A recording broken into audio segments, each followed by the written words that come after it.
Ituturing ng sospek sa pagkawala ng mga sabungero sina Atong Ang at Gretchen Barreto ayon sa Department of Justice. Live mula sa Maynila, nangunguna sa balita si News 5 Justice Correspondent Camille Samonte. Camille, ano pang sinabi ng DOJ?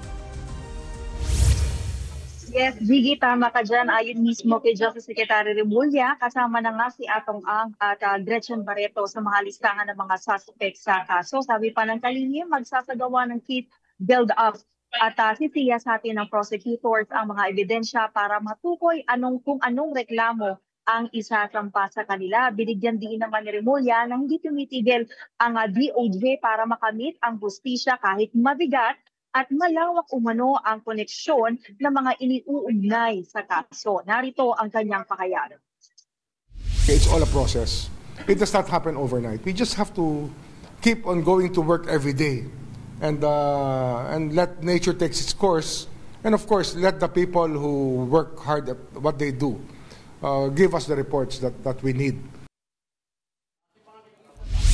At Camille, may pahayag ba si Secretary Remulla kaugnay sa inihaing reklamo ni Atong Ang laban kay alias Totoy?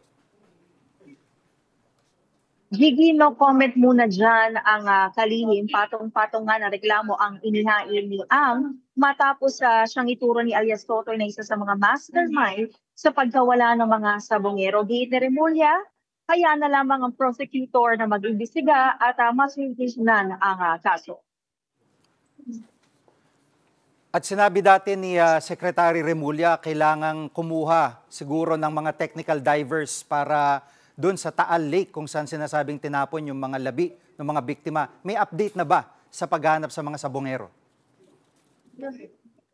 Yes, Gigi, may lead na nga raw yung DOJ kung saan eksaktong lugar sa Taal Lake pwedeng mahanap ang mga bangkay ng mga nawawalang sabongero. Nagpahayag naman ng NBI na handa silang makipagtulungan sa PNP sa investigasyon. Ayon kay NBI Director Jaime Santiago, sakaling matagpuan ang mga bangkay ng mga sabongero, handa silang magsagawa ng forensic examinations para matukoy ang pagkakakilanlan ng mga ito. Pakinggan natin ang kanilang mga pahayag.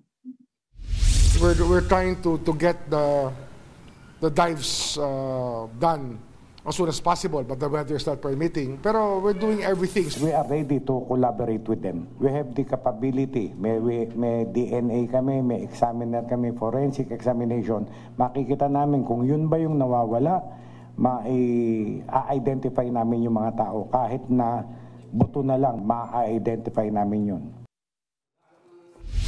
Yan pong ulat ni Camille Samonte live mula sa Maynila.